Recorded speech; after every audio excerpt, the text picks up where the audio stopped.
Small Business Network Show. Welcome to Dr. James Small Business Show. Yeah, yeah,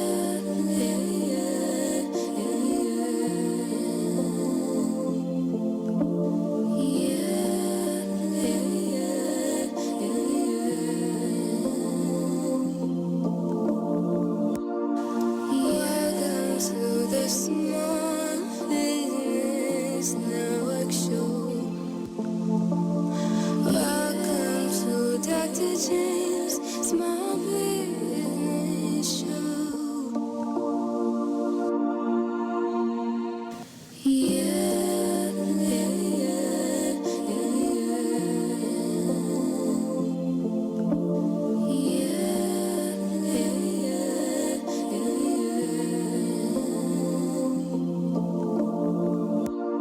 welcome to the Small Business Network Show.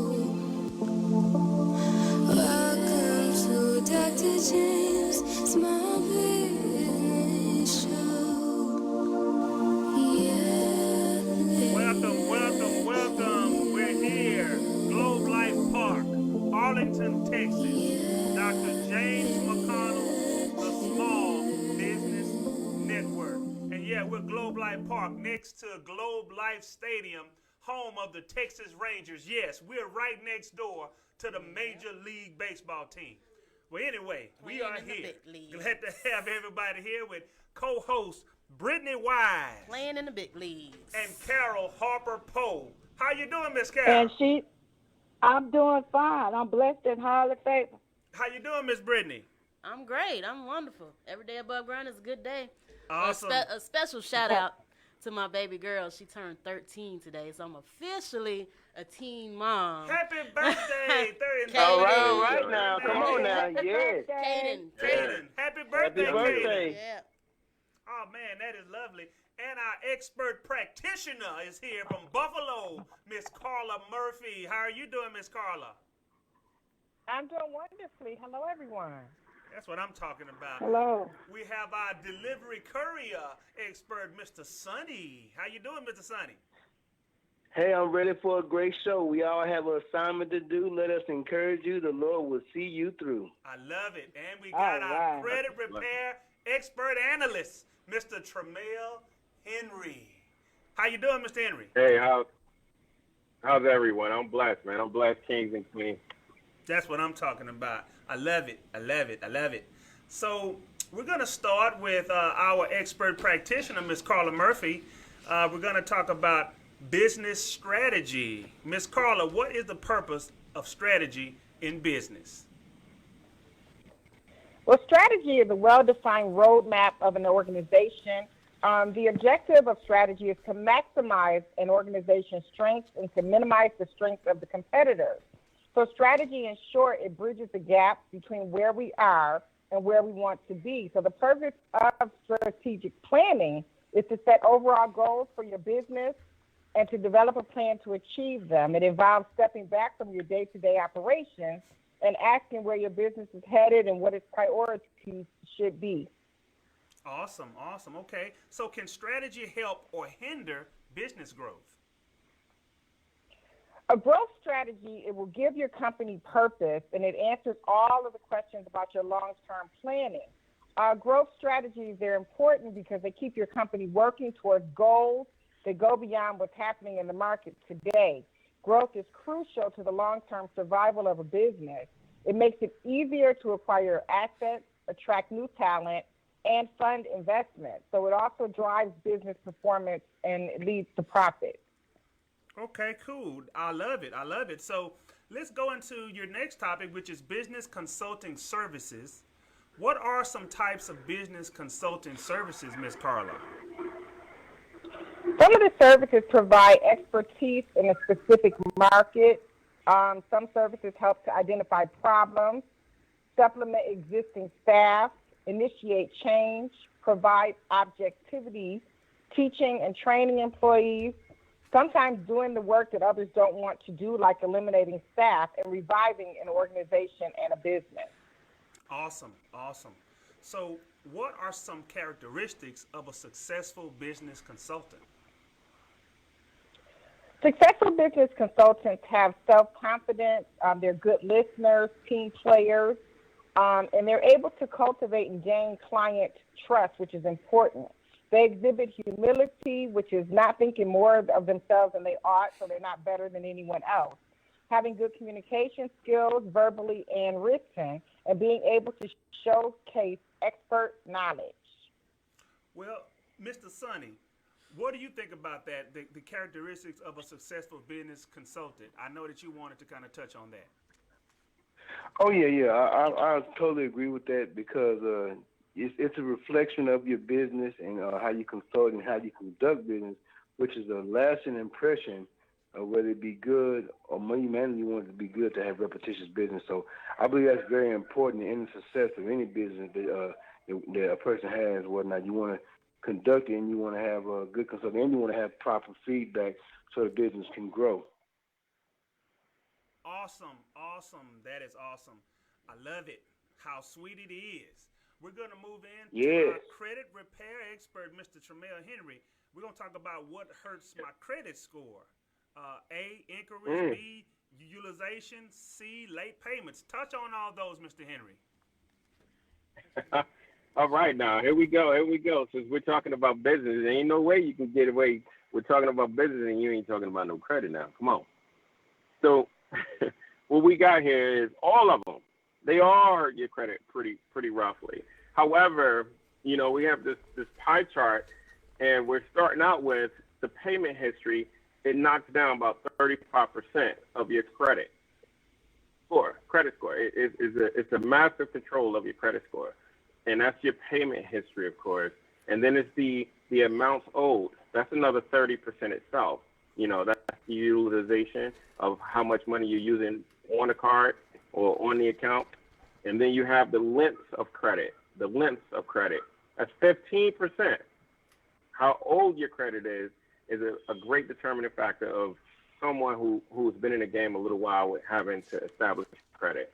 And then you have the new credit, which is 10%, and that's the fact of you getting another credit card, within about maybe 6 months away from each other. And then you have the types of credit, and that's 10%. So here you have it. It's 5 different factors of what makes your credit score. And the different types of credit, it varies from credit cards to loans and things of that nature. So there you have it. That's the whole pie chart. That's awesome. That's awesome. Love it. Let's move into the power of networking. Elaborate on that, Mr. Henry. Oh, man, it's amazing. As you can see, this is what brought us together. It brings your radio station, this beautiful wealth of nice kings and queens to come on together and start talking about what's necessary for our community. Power of networking, just alone, it brings you into a different realm of the ability of making things happen within the community with other business owners and business seekers and people who like to see themselves into a higher place, better place for better living. So if you open up your mouth, you do better. If you know better, you do better. You meet friends, you make friends, and the goal is to just duplicate what you have done and to show it into others so that they can become prosperous and successful. Very powerful. Awesome. I know that Miss Carla wanted to touch on business networking, the power of it. Miss Carla, tell us something about it. Well, Dr. James, networking is powerful because people grow from sharing. And so I believe that that's one of the best ways to grow a business is through sharing information, through sharing resources, and by sharing through building. So networking is extremely important.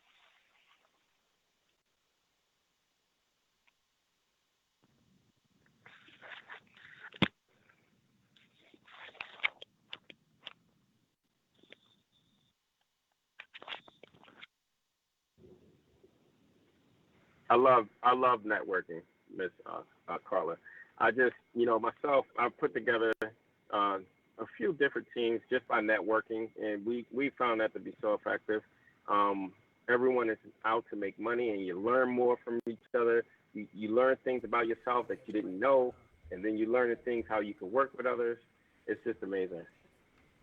Yeah, that's awesome. People do business with who they like, know, and trust. So, yep.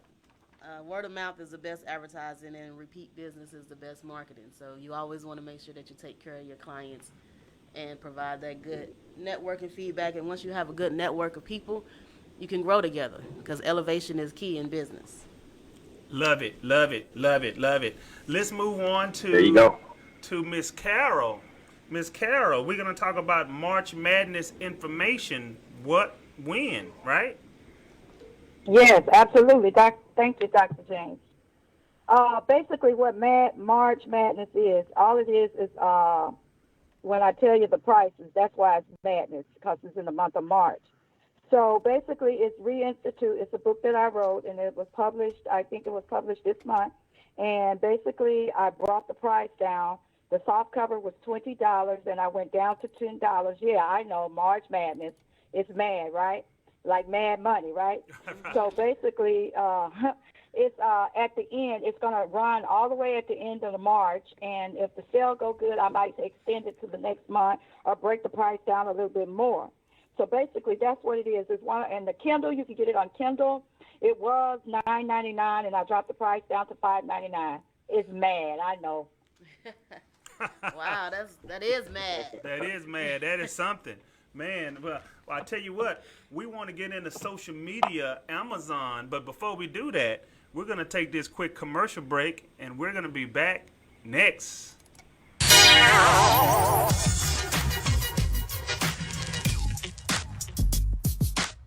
Hello, everyone. I am Dr. James, host of Dr. James McConnell's The Small Business Network.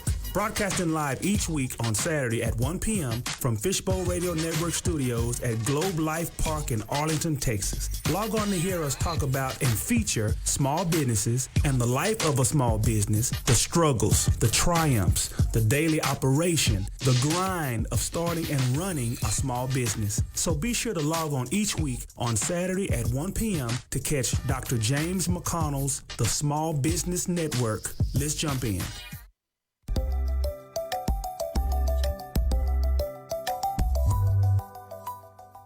Need credit repair? Then contact our professional and friendly team to learn more about our range of custom and tailored services designed to suit your exact needs. Every one of our professionals have acquired years of experience, which ensures you get the very best. Our experienced staff are waiting to hear from you and to answer any specific questions that you may have on how we can meet your needs. Just ask for a consultation and let us prove our commitment to you as we promise to maintain the highest level of quality and commitment. Your satisfaction is our prime concern. So please don't hesitate to get in contact with us and let us show you all the great options we have. Good morning, good afternoon, good evening. Are you looking to develop your business? Are you ready to focus on building your brand? Let's gel. Let's grow, earn, and learn together. I am Carla Murphy. I am uniquely different. I'm waiting to hear from you. I'd love to help you to develop your brand and your business. Please call me at area code 716-553-3109 or email me, Carla Murphy, uniquely different @gmail.com. Or you can look me up on social media via Facebook, Instagram, Twitter, LinkedIn, YouTube, and Alignable. I am uniquely different. I am Carla Andrea Murphy. Let's gel. Let's gel, and we back.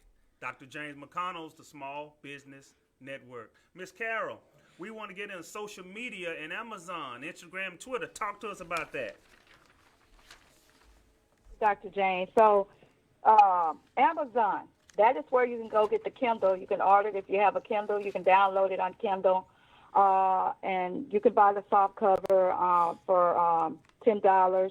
Also, Instagram, Twitter, you can look me up, Carol Harper, Carol Poe.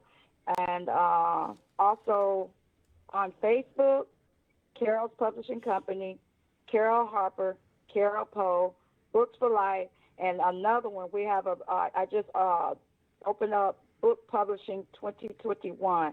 It's for anyone that's thinking about a book, want to write a book, and just want to dive right in and just join us authors and writers and publishers. Awesome. We love it. We're getting ready to move into our delivery courier expert, Mr. Sonny. And I think Miss Carol got something for you. She has a question for you. Yeah, how you doing today, Miss Sonny? Hey, I'm doing well by the grace of God. Amen to that. So your first topic is going to be about attitude. I can't wait to hear all this about this attitude stuff that we got going on. So Yes, go ahead. So why is attitude a reflection for one's character? It's a reflection of one's character because in these days and time, people can read body language. They can read. They can just read. They can discern and see if you really about what you say and whatnot. So I say attitude is a reflection of a person's character because even without saying anything, people can know just by your body movement or by your tone or whatnot. So I say attitude is a reflection of one's character, which is basically a reflection of their behavior. You know, I mean, people can tell the genuine from the original or the original from the fake. If you're putting if you're putting on a show, you know. So I say that because in everything that I'm saying, I've come through experience, through life lessons that have given me. So that's why I speak on that. It's a reflection of your character. You know, they say first impression is a lasting impression, and I believe attitude starts out with that. Yep, absolutely. Wow, that's awesome, Mr. Sonny. That's nice. That topic is very nice, and it's needed at this time. So why is attitude can't determine attitude? I want to hear about that. Okay, now, see, that is beautiful, Nick. And it concerns within life and also within business. You know, I mean, I told someone this yesterday. I said, if you have your own business, you work for the general public. And so you're going to come from people with different backgrounds, diversity, and whatnot. So you can't just shun someone because of how their attitude may be or how their outlook may be or whatnot. That's going to determine how you're going to get or how content or how settled you're going to be. So I say you have to have the right positive attitude to continue some good altitude, to go up. You don't want to be stagnated. You don't want to go downward, but that's a good reflection of your altitude of your business and also in life. I believe Miss Carla. I believe Miss Carol wants to kind of reflect on that. Attitude can determine altitude. Go ahead, Miss Carla. So, Mr. Sonny, I agree with everything that you said. You gave a fine description of altitude and attitude. And some more beans in the pot. True that when you when you treat people right, when you're positive, when you're encouraging, you can only continue to go higher. And so we can do more together, and we're better together. And when we're united, things can really explode. And so I do wholeheartedly say that your attitude must be positive if you want to go higher and higher. And I would just ad-lib on that, which Ms. Carr just spoke of right there. Chickens and eagles. See, eagles, they soar. Chickens, they peck and lay eggs. So that's what I'm saying. You have to have that eagle mentality. You know, chickens and eagles don't hang together. So I'm saying, eagles, we got to soar high. So we can't be pecking around like chickens. You know, nothing against chickens. I love them. But I'm just saying we can't have that chicken mentality. Too chicken to commit. Too chicken to go forward. You know, we have to have the eagle mentality to continue to soar. How sweet so I just want to add that on there with the altitude. How sweet it is. The kitchen is open. Like the gun smoke. How sweet it is. That was nice. Come on now. I'm excited. Well, it got to soar like eagles. No more hanging with the chickens because the chickens are down below, and you got to go with the eagles because eagles fly high up in the sky because that's when your mind elevates. Your mind has to be elevated. You can no more think about on the low come plane. on now. Isn't that right? So come on. We're gonna shift gears here. What about bullying? Go ahead. Love it. Bullying goes. It goes physical and verbal. And go ahead. Go ahead. Talk about it. Go ahead.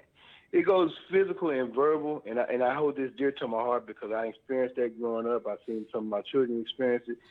So I'm saying that, it's it could be a downtrodden side to it, but you have to look at the positive, like as I did. I always looked at it when people come to bully, physical or verbal, whatnot. It's nothing wrong with you. I believe it's something that a person or whoever's bullying at the time, they see something that they're intimidated.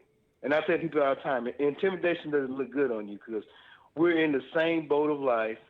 We're trying to get somewhere in life, but it doesn't do no good when you're putting holes in what I got going, and before the ship that you're on, the ship on both sinks. No, we need to come together and unite and come together and see success more than trying to tear people down with bullying, cyberbullying. It's also so much stuff going on.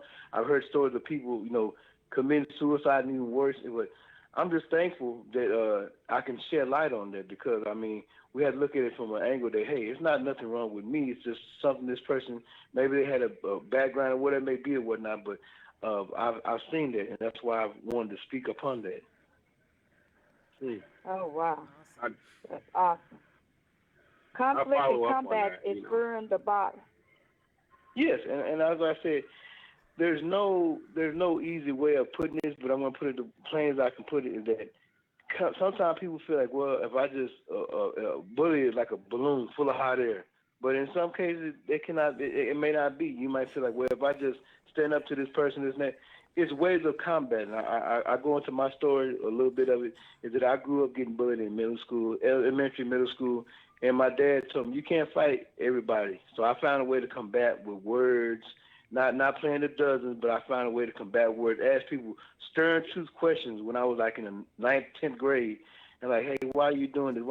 And it really put people to standstill because you got to confront people with truth. What is it that you don't like about me? What is it? And I'm comfortable with the skin I'm comfortable who I am. Maybe you're not comfortable who you are. Just combativeness, but not in a combat to bring conflict, to cause physical harm.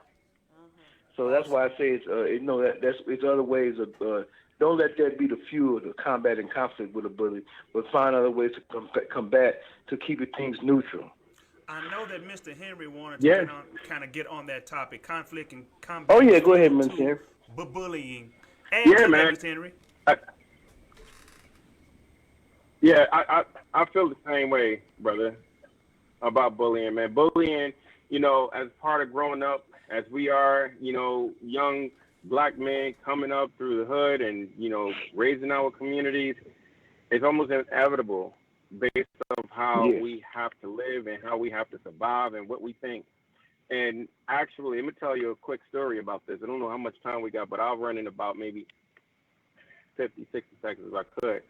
The bullying that happened to me, it made me create myself as a bully. But then, as I realized, like, I shouldn't become more of the bully, and I need to be more of a leader, but then it turned me into a positive leader who bullied. Wow. Right? Come on now. So then, what happened was, that kept me, my brother, with a hard edge for the structure of me being able to grow. Now, in some tokens, it was good. But then other tokens, like when you have to deal with your woman, then I don't know how to be as soft as I needed to be for her. So now I'm like, oh man, this is a psychology deal that we're getting into now, because my psyche, on one hand, you're gonna keep doing what you know how to do until you perfect it to the best, and you're doing it, and you don't even know you're doing it. What happens is then you don't know how to be a better version of you, but you don't mean well. I don't mean harm. I mean well, but I would like it to be a little softer there for me. And I just want to hit on that. I know the present time, like I said, I tell people this all the time. My mother raised a gentleman, but my dad made a man. So I saw the nutrient side my mother gave me, but I saw the structure that my dad did, and I used both to make me into the man I am today. So I know how to be gentle. Plus, I got 3 daughters. But I look at that. I understand what you're saying. I feel the same way because some people looking at it.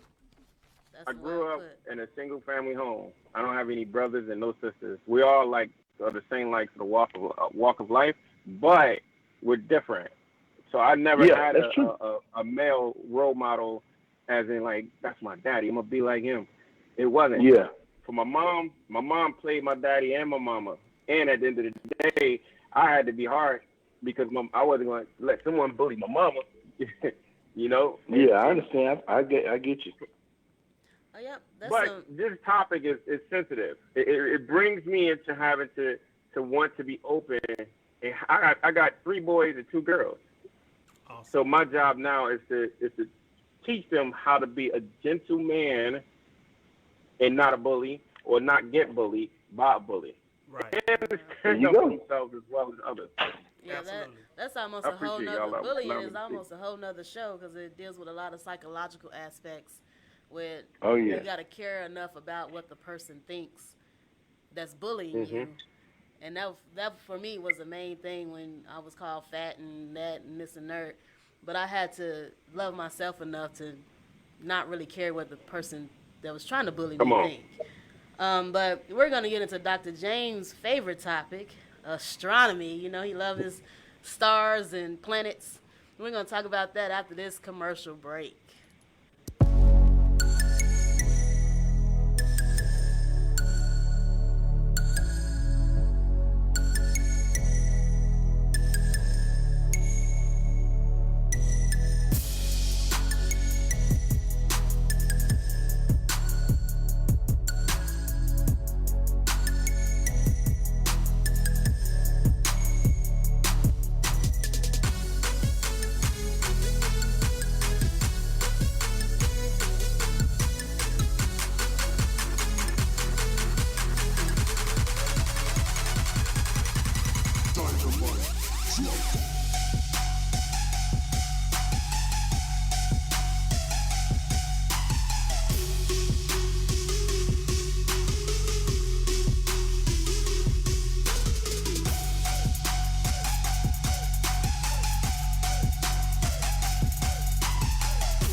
Trying hard, but you wanna be my friend.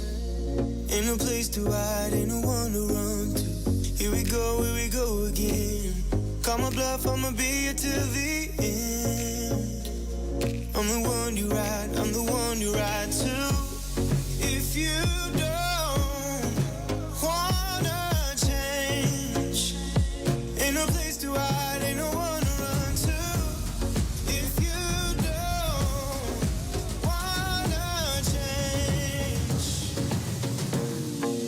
I can help you out. I can help you out. I can help you out. I can help you out. I can help you out. I can help you out. Here we go again. Time is up and I'm calling up my friends. Ain't no wonder why, ain't no wonder right to. Here we go again. Call me up and you wanna be my friend. I'm the one you ride, I'm the one you ride to. If you don't wanna change, ain't no place to hide, ain't no one to run to. If you don't wanna change, I can help you out. I can help you out. I can help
Can you help me out? We are back in the studio. Miss Brittany, I know you got something for me. Oh, yeah. Astronomy. Where is the closest black hole from the Earth? Okay, guys, I want to know if everybody here did their homework, right? The closest black. I want to know if anybody here has an answer. And I know y'all trying to herb and Google right now. But what's the closest black hole to Earth? I'm just going to choose a person. Mr. Sonny. I ain't heard you, Mr. Sonny. I would say Saturn. See, I figured you weren't gonna. No. How about Uranus? Oh, okay. So actually, closest black hole from the Earth. Yeah. So, see, those are planets. But that's okay. Oh, my bad. I said planets. My bad. Oh, wow. I'm here to teach. It's okay. Don't worry. He the only one really interested in astronomy anyway. The closest black hole to Earth is 27,000 light years away. Which, for anyone that don't know, 1 light year equals 1 trillion miles. So it's 27,000 trillion miles away, which is sounds like it's very far, right? Yeah. And for us, that's great because it's a super massive black hole, and obviously, if you know or you don't know, everything around it can be sucked in. Now, a black hole doesn't normally travel to go grab planets, but anything close to it, it has no chance. A black hole will not let you escape. I'm sure there's aircraft that has went inside. You can never escape it. Light cannot escape it. So we're 27,000 trillion miles away from the closest black hole. Yeah, that doesn't sound close at all, Dr. James. I know, right? Like I'm kind of thankful that I don't have to be worried about whether my Earth is going to be sucked into a black hole. That's right. I sleep better at night knowing. You feel better about that, right? God got that. So, Dr. James, what would you do if it rains diamonds on you? Okay, so now y'all are gonna love this. Y'all are gonna love this. Look, I want everybody here to answer this question quickly. Okay, first, Miss Carol. If diamonds would rain on you, what would you do with those diamonds? I would trade them in for money and work and put it out for God's kingdom. Okay. All right, Miss Carla, if it started raining diamonds, what would run through your mind? I would collect them and get a fabulous ring made. Okay, and Mr. Henry, what would you do if all of a sudden while you're driving your rig, it started raining and you think it's hell and you pick it up and it's diamonds? What would you do, or what would you think right then? And I'll pick up a lot more of them. Go get me damn shopping cart and get as many as I can. Then I'll cash in later on only one. Depending on how big they are. And then finally, Mr. Sonny, what would you do, my brother? I would take the diamonds and I would go get a ring and give them to all my daughters and say, hey, you have you don't need a man for man's best friend.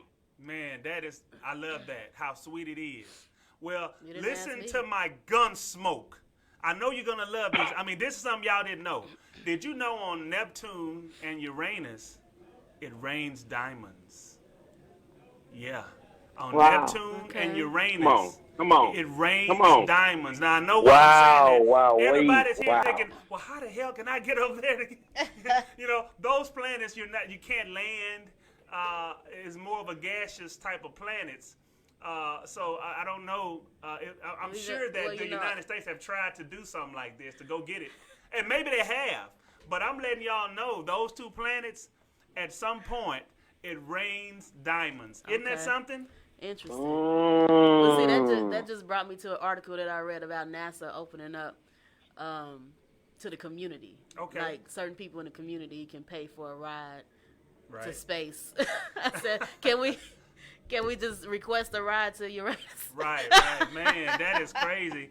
I mean, I kind of like the way I added y'all in to see how what would y'all do, because y'all might have thought I was just saying something just fun to think about, but it really does on those planets at some point, not all day and not all year or anything, but at some point. But during the cycle, it does rain diamonds. Okay, it's crazy. See, I'm the analytical one. You didn't even ask me what I would do. My first thought was, what's the worth of the diamonds? If everybody is getting rained diamonds, then the worth of it, the value goes down. If everybody got access to it, then the value of it is going to go down substantially. Absolutely, that's But true. that brings me to my next topic of being smart. Okay, being smart. That's my favorite topic. One of them. So how do you raise your IQ, Dr. James? Okay, how do you raise your IQ? So you can do numerous things, from taking courses to reading a lot more, to watching more videos. The bottom line is more information, right? Mm-hmm. You want to bring in more information on any topic that you want to learn about or you want to know about. It's not enough to say you're going to do it. It's not enough to say, most people, I'm going to do it. Or you read a little. That may raise your IQ slightly, but if you really want to become smarter, no matter how smart you are right now, you can be brilliant. But if you want to become smarter than that, if you're just okay IQ, wherever you are, if you want to raise it, you have to feed in more information and retain it. So to retain it, you read. You read it more than once. You listen. You listen to it more than once. You watch video. You watch it more than once. And then if you need to write notes, that's what you do. That's the only way. That's one of the ways to raise your IQ. Is just like whenever you were in school, right? When you were in school, you were having to study for a test. Well, I mean, there was no other way around it. If you sat there and say, I'm going to read it one time and, well, I'm going to do it next week. Well, as a kid, you're going to fail that test. Mm-hmm. So if you're going to pass the test, you have to study. That means repetition. Same thing with when you're being grown. If you want to get smarter, you have to read, and take courses and all that.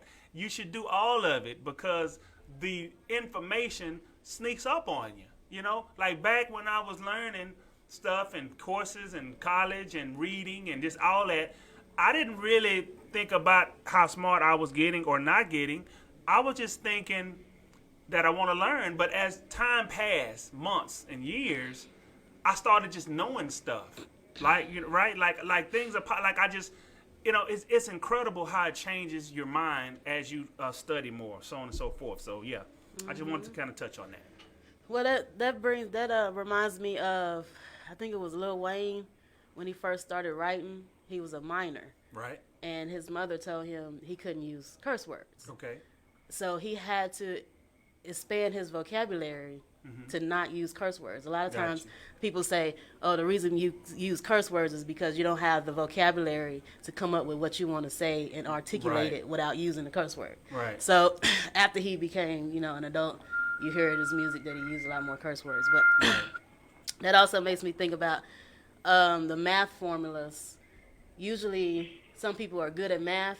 It's like, okay, you can just follow the formula, plug in the numbers, and you get the right answer. Right. Because your brain is abstract enough to think that way.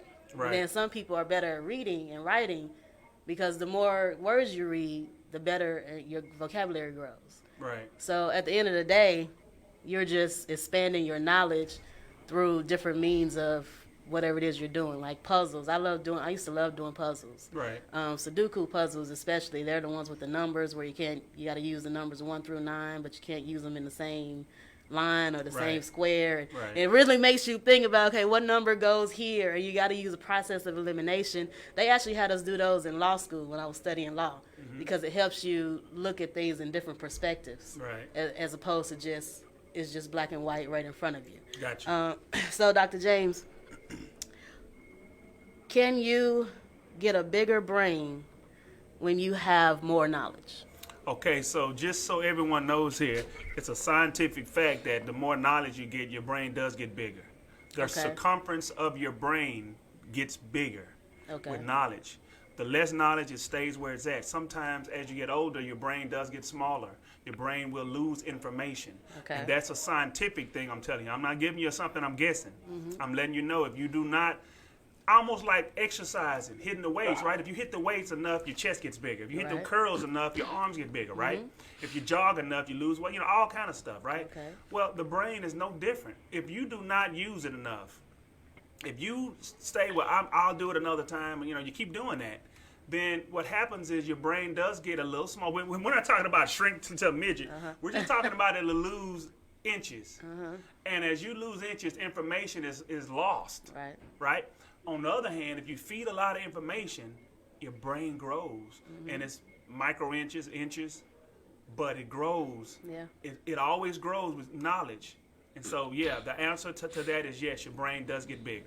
That makes me think about, I used to tell my kids when they were learning math, I would tell them to calculate the change before the register calculates the change. And I tell my patients the same thing, like my older patients.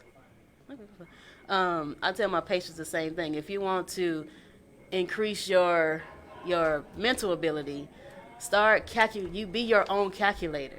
You know, remember, there was a time where we had to remember phone numbers, and now our smartphones are smarter than us. Right. Which it shouldn't be the case, because our brains are the first computers. So if we continue to make good habits, then we'll continue to grow and expand our knowledge and intelligence. Awesome. Well, on that note, Ms. Brittany, I'd like to ask you about traditional versus innovation. Okay. Which is best approach to business in today's economy? Well, like I said, technology is our friend as a business owner. Right now, everybody is in your pocket. Every consumer that you can think imaginable is in your back pocket, okay? It's so easy. I've seen business owners touch base with professionals like famous people and say, hey, can you do this for me? Right. Can you go with me to prom? Or, you know, it's all, and the famous person would say, yeah, sure, you know, because we have direct access to them, where before technology, we didn't have direct access to them. Right. So traditionally, some traditional business practices were business cards, postcards, flyers on cars. Dr. James, I know you remember going into a Walmart parking lot and putting flyers on all the cars. Well, that was 10 toes to the ground, straight grinding. Okay, but that's traditional business, just a numbers game, doing commercial ads and billboards, which we still see today, but it's not as effective. Like innovative marketing and business practices are social media branding, the radio like we're doing here, music videos. You see a lot of Boost Mobile in a music video. Right. Or what do they do? The Beats by Dre headphones in the music video. That's just plug-ins for advertising. Right. That's all that is. Movies, they advertise Uber in a movie. That's plug-ins for advertising. What are some innovative ideas and traditional ideas? Well, I touched on a few of them, but one of the ones that I really like is contracts. Okay. So the city, your local city, pretty much buys everything, including I know a guy that's a photographer for the city, and he goes to all the city events and does all their photography. They pay him $25,000 a year, just to contract and do photography work. Man. So if whatever your business is, the city will more than likely buy your services, and you can get contracts with. If you were in Vegas, I know a dance team that has a contract with MGM Grand. They perform in Vegas, and that's a contract. Okay. That is awesome. So let's talk about pay it forward versus competition. Which is important? Well, I touched a little bit on this last week, but they're both equally important to me. We're paying it forward by being on this show and sharing our knowledge. You have 20 plus years of business experience. I have 17 plus years of business experience, and the rest of our colleagues also have countless years of business experience. So a total of probably 50, 60 total years. Yeah, exactly. Like 50 plus years of business experience, and you know, everybody's walking a different business path, but somehow we all can collectively join forces, and those that listen to the show who may be just starting out or may be afraid to do whatever, or, you know, just jump in. We're here to tell you that, hey, it's beautiful on the other side. Just go for it. Just do it.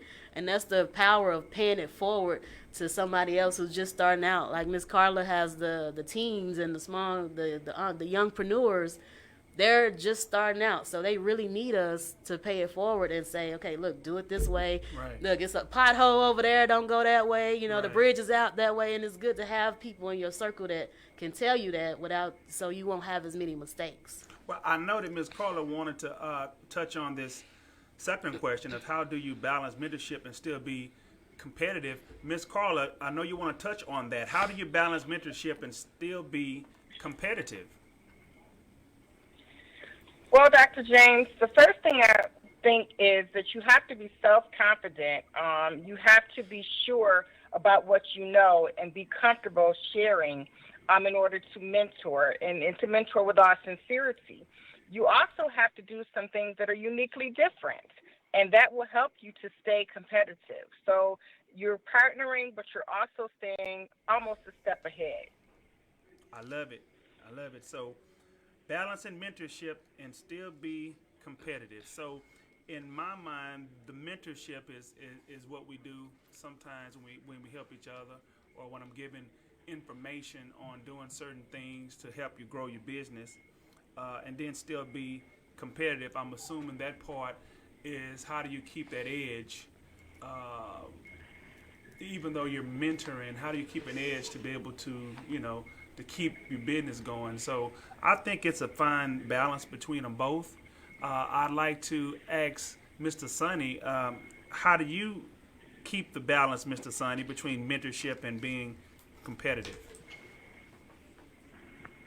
Well, also you want to keep an equal balance by letting them know. I mean, well, I say this, between keeping the balance of mentorship is because you want to be that agent of change. You want to be able to share your story and your experience with someone else to put yourself on an equal level. Like yesterday, I did a job yesterday evening, and I gave a guy my card, and he was like, "Oh man, your card is awesome. It looks nice, and should I even be talking to you? I can't believe And I was like, hey, I'm just a meek and humble guy. I said I do business for I've been doing this business 7-8 years, but I don't never want to be like I'm in a class by myself.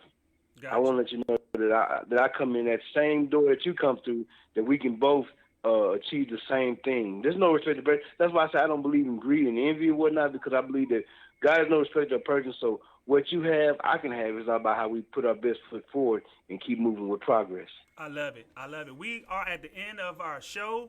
How sweet it is. This show was wonderful. Yeah. Great topics. And I'm so glad you guys are here to make this thing so powerful and strong. And again, thank you, viewers and listeners, for being here. And we'll see you next week on the show. And you guys have a great day. Till next time. All right.